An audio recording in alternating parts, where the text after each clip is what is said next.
돈 다 좋아하시지요. 돈에 대한 속담이 각 나라마다 다 있더라고요. 몇 나라의 재밌는 거를 제가 뽑아왔습니다. 그리스의 속담이 있는데요. 여자는 돈 없는 남자보다 남자 없는 돈을 더 좋아한다. 남자 없이 살아도 돈 없이는 못 산다는 것입니다. 이탈리아의 또 속담은요, 돈이 없으면 사람도 아니다. 야, 이 참. 우리나라는 어떤 속담이 있냐면요, 유전무죄, 무전유죄 이런 거죠. 돈 있으면 무죄고 돈 없으면 유죄, 죄가 있다는 것입니다. 돈으로 다 해결된다는 것이지요. 또 있습니다, 이게. 유전천국, 무전지옥. 돈을 쓰면 천국이고 돈 없으면 지옥 같은 삶을 산다는 거죠. 성경에도 돈에 관한 말씀이 있습니다. 디모데전서 6장 10절에 보면 돈을 사랑함이 일만악의 뿌리가 되나니 이것을 탐내는 자들은 미혹을 받아 믿음에서 떠나 많은 근심으로서 자기를 찔렀도다. 주님보다가, 예수님보다가 돈이 더 좋으면 믿음이 빠고 났다는 것이죠. 구멍 났다는 것입니다. 우리는 과연 예수님을 더 좋아합니까? 더 사랑합니까? 돈을 좋아합니까? 돈을 쫓아 살고 있습니까? 성경 말씀을 보고 듣는 것보다도 TV 드라마 보는 것이 더 재미있다, 더 좋다. 그러면 내 믿음에 빵우 난 것입니다. 구멍 난 것입니다. 그 구멍 난 것으로 하나님의 은혜가 그쪽으로 새고 있다는 것입니다. 오늘 우리 한국교회에 이만큼 부흥 발전됐는데도 불구하고 이 카페가 많이 늘어난, 우리 한국 땅에 카페가 많이 늘어났는데 그 중에 이제 사주 카페가 있다고 합니다. 오늘의 운세 보고 커피 마시고 그런 카페가 있다고 그래요. 거기에 기독교 청년들이 많이 간다고 합니다. 믿음에 빠고 나는 것이지요. 이 갈라디아 교회에 처음에 성령으로 시작했다가 믿음으로 시작했다가 육체로 맞춰지는 믿음의 구멍이 나버렸습니다. 그래서 오늘 본 말씀은 아브라함처럼 살아라는 것입니다. 내 믿음이 그동안 교회 생활 가운데 믿음이 잘 자라지를 못하고 믿음이 떨어졌다는 것입니다. 그러면 아브라함처럼 살면은 떨어진 믿음을 회복할 수 있다는 것입니다. 빠고난 믿음을 깨맬 수 있다는 것이지요. 지난주에 항상 믿음으로 살아야 된다는 것입니다. 신앙, 믿고 따르게 살아야 된다는 것이죠. 그래서 오늘 드릴 말씀이 복음을 전해야 한다는 것입니다. 내가 믿음이 떨어졌으면 거죠. 신앙생활 하는데 재미가 없다면, 즐거움이 없다면, 만족감을 느끼지 못한다면 복음을 전해야 한다는 것이죠. 8절 중반절을 보시면 성경 미리 알고 먼저 아브라함에게 복음을 전하되 말씀하고 있어요. 누가 전합니까? 하나님이 아브라함에게 복음을 전했다고 합니다.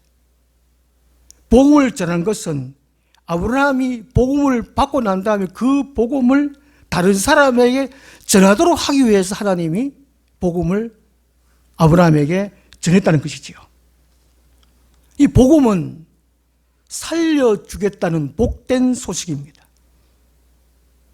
아담 범죄로 인해 가지고 모든 사람은 영적으로 죽어버렸습니다. 그래서 하나님이 복음을 전하셨어요. 이 복음을 전하지 아니하면 이 구원의 역사는 끊기고 맙니다. 그래서 복음을 전할 때에 하나님은 새 힘을 더 주십니다. 믿음을 더 풍성케 하신다는 것이죠. 성의 권능을 더 주신다는 것입니다.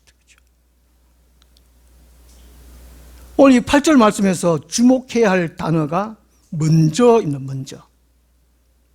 이 먼저는 다시 시작의 의미가 있습니다. 다시 시작한다는 의미가 있어요. 하나님이 복음을 언제 제일 처음에 전했지요? 예, 창세기 3장 15절입니다. 최초의 복음이라 그랬지요. 그런데 아브라함은 훨씬 뒤에 사람입니다. 아브라함은요. 그런데 먼저 그렇게 말씀하셨어요. 왜 그럴까? 한다는 것이죠. 왜 그럴까? 그게 아담에게 처음으로 복음을 전했는데 아담 이후의 사람들이 그 복음을 받아가지고 계속적으로 복음대로 살지 않고 복음을 전하지 않았다는 것입니다. 이게 중요합니다. 창세기 3장 15절의 최초의 복음입니다. 복음이 들어와서 근데 그때 사람들이 다른 복음이 들어왔습니다. 구세주를 보내주리라. 그러면 약속하신 그 하나님의 말씀을 붙잡고 그 믿음대로 살아야 되는데 복음대로 살아야 되는데 이 아담 때의 사람들이 다른 복음, 곧 우상 숭배, 쾌락, 힘, 이 다른 복음이 들어왔어요. 다른 신을 섬기는 거예요. 쾌락, 음행이 난무했습니다.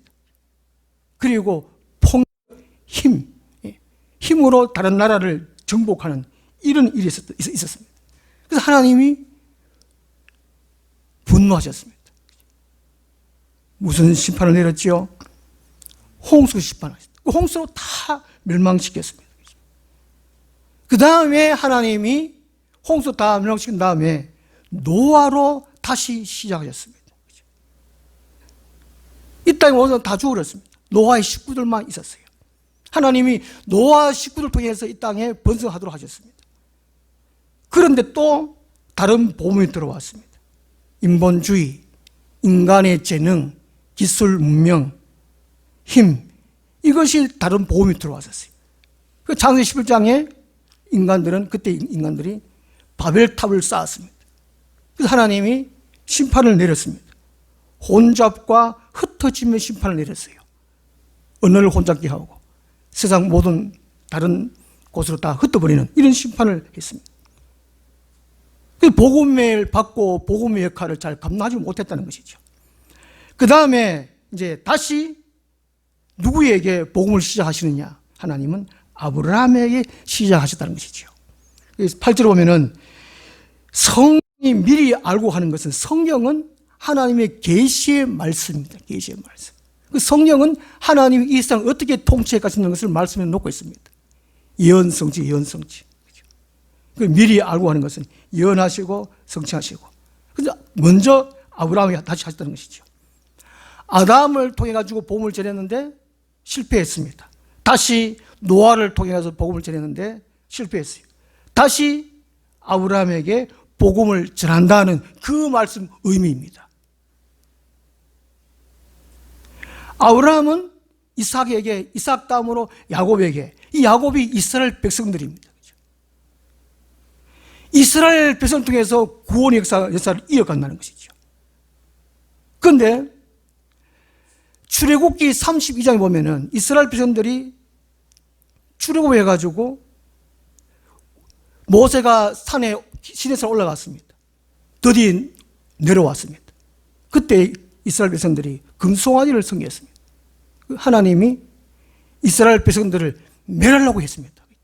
출애굽기 32장 10절에 보면은 하나님이 내가 이스라엘 백성을 다 멸하고 모세 너를 통해 가지고 다시금 큰 나라를 이루게 하리라 하고 하나님께 말씀하셨어요.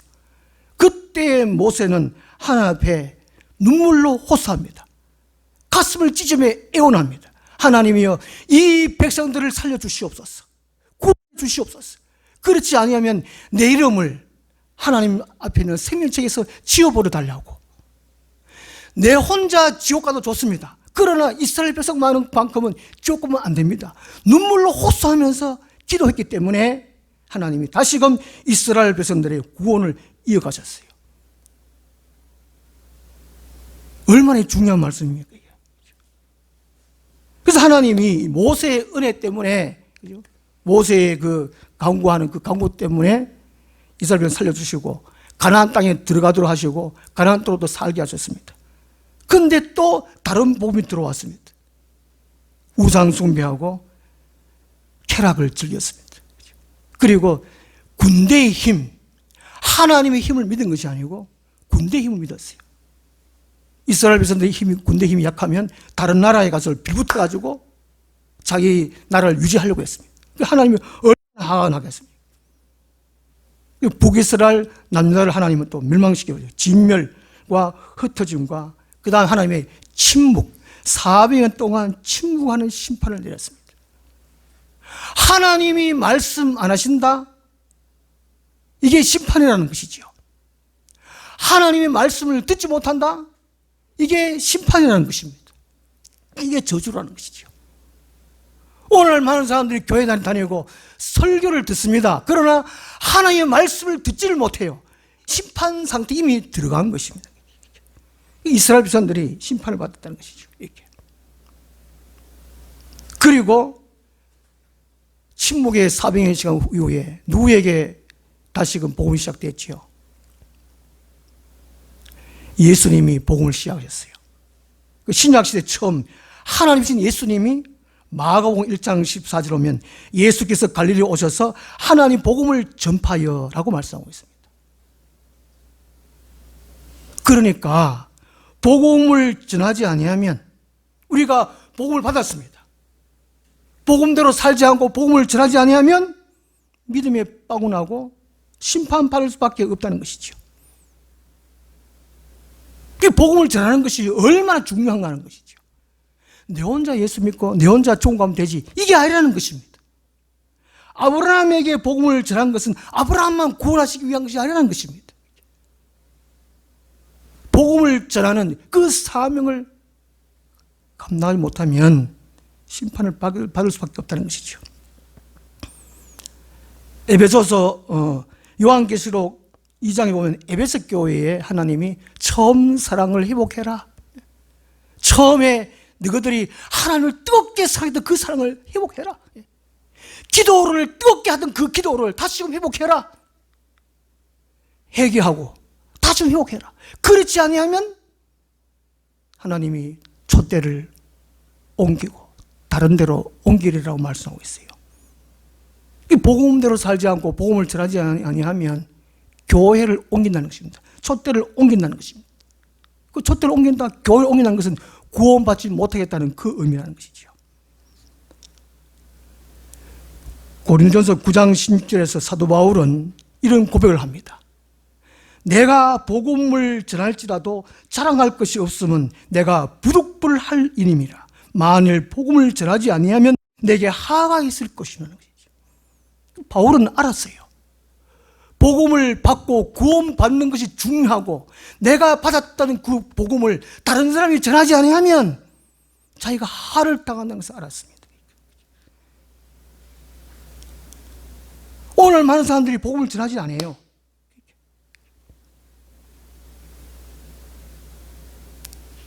이미 심판받은 상태라는 것이죠. 내가 예수 믿고 있으니까, 그래도 교회 가서 예배를 드리고 있으니까 구원 받는다, 천국 간다, 착각하지 마십시오. 그러니까 이게 심각한 문제라는 것이죠. 아이고 전도도 안 된다, 뭐 이것이 아닙니다. 내가 지옥에서 천국으로 옮겼는 걸, 이 사실을 알잖아요. 깨달았잖아요. 그 어마어마한 은총이잖아요. 그 지옥의 그 무서움, 하루 이틀도 아니고 한 달, 두 달도 아니고 1년도 아니고 영원한 영원 지옥이.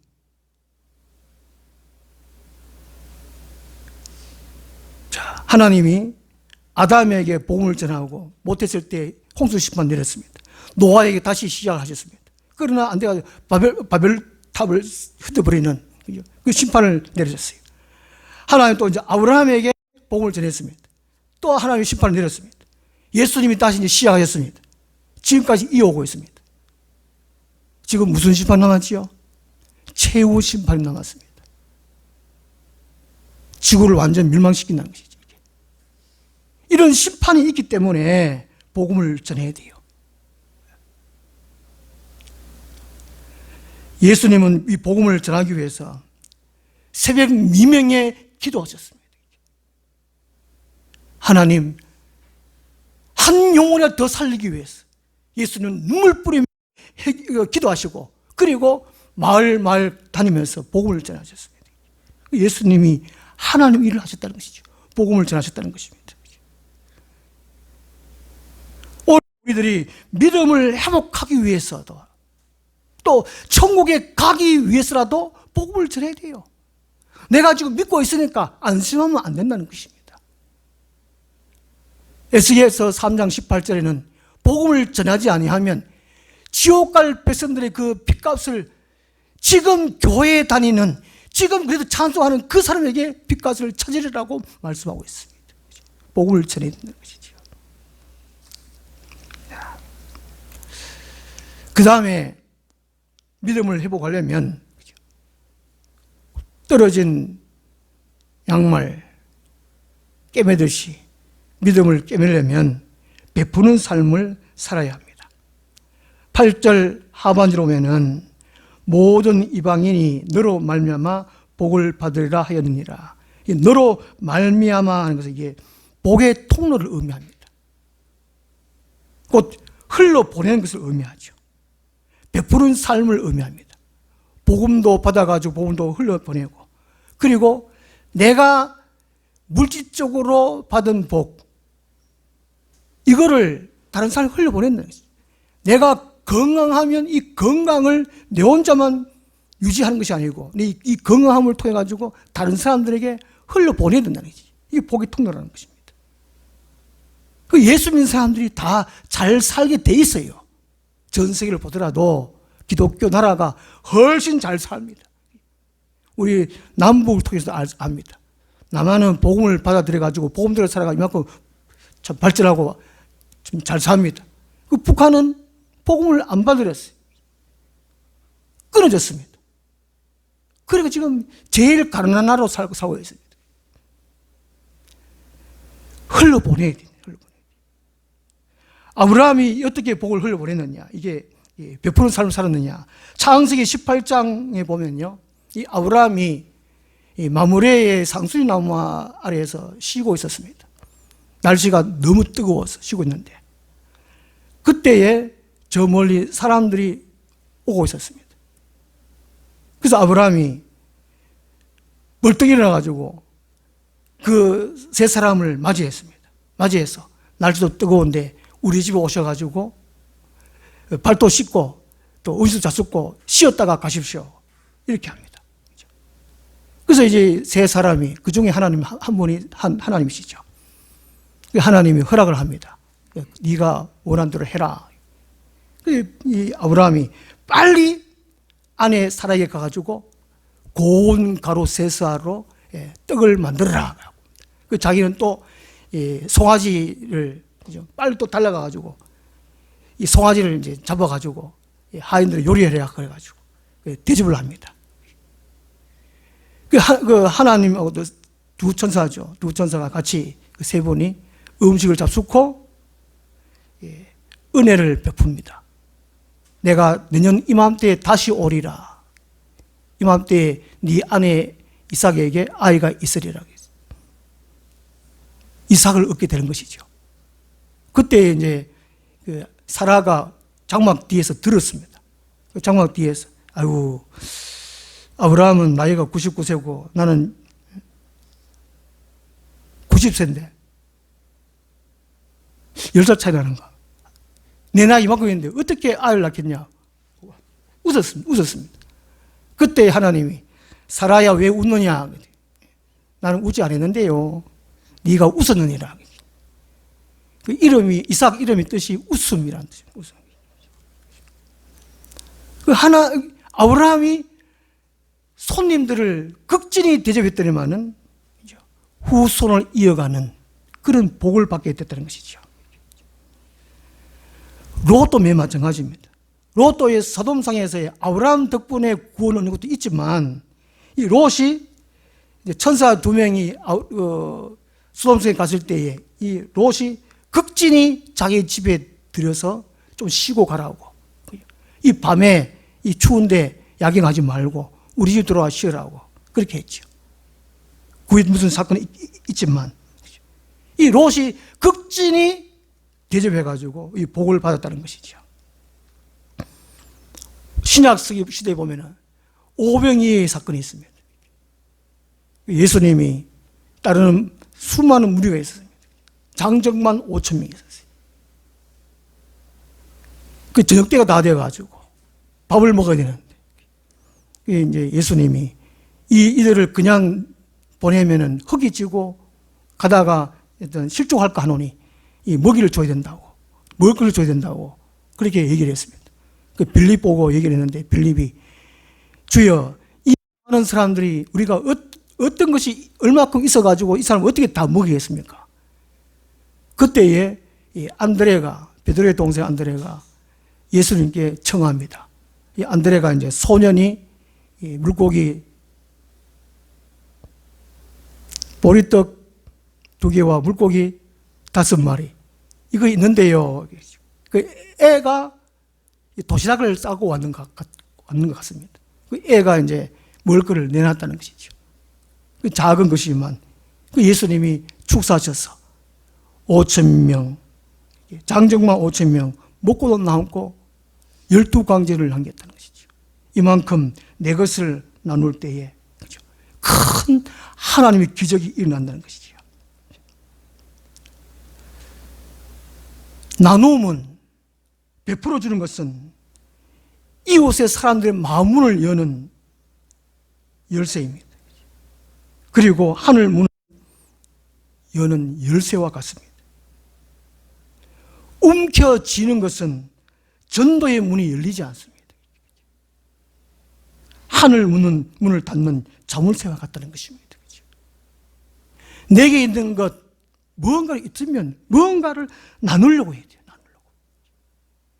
마태복음 18장 18절에 보면 진실로 너희에게 이르노니 무엇이든지 너희가 땅에서 매면 하늘에서도 매일 것이요 무엇이든지 땅에서 풀면 하늘에서도 풀리리라 말씀하고 있습니다.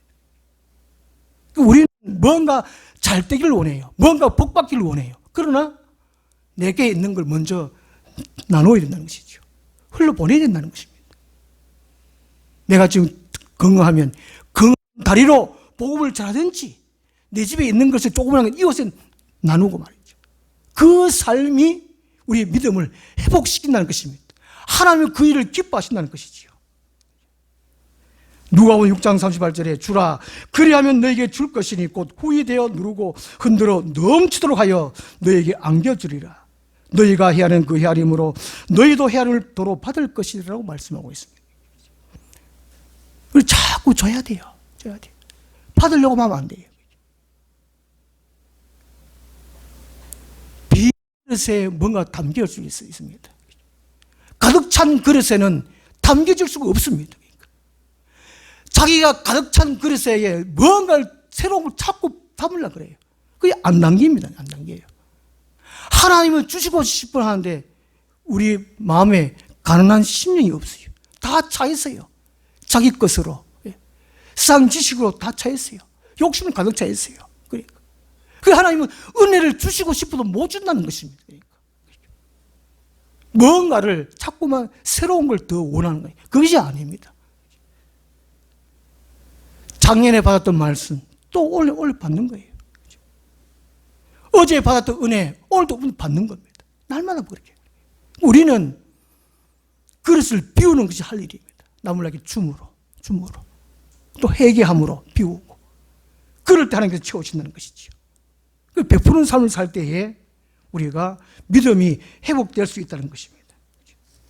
9절 말씀 보면 그러므로 믿음으로 말미암은 자는 믿음이 있는 아브라함과 함께 복을 받느니라 말씀하고 있습니다.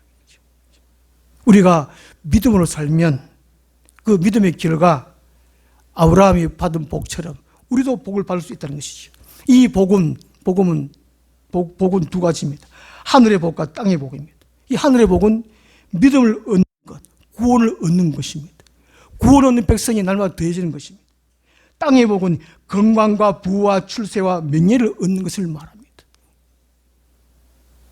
오늘 우리 많은 것을 받으면 많이 베풀 수가 있습니다. 오늘 우리들은 아브라함처럼 믿음으로 살고 또 복음을 전하며 살고 베푸는 삶을 삶으로 다시 우리 회복하는 하늘나무 교회가 뜨거운 믿음으로 회복하는 우리 교회가 되었으면 좋겠습니다. 기도하겠습니다. 하나님 아버지, 우리의 삶을 되돌아보게 도와주시고 혹시나 갈라디아 교회처럼 육체로만 충만하는 우리들이 아닌가 다시금 살펴보게 도와주시고 아브라함처럼 다시금 살아서 믿음을 다시금 회복하는 떨어진 믿음을 다시금 세우는 우리들 되게 도와주시옵소서. 그리하여 하나님이 우리 교회를 사용할 수 있도록 도와주시옵소서. 예수님 이름으로 기도드리옵나이다. 아멘. 465장 다신 그 일 나도 따라가오. 모든 물 피를 흘리신 그 길을 나도 가오. 험한 산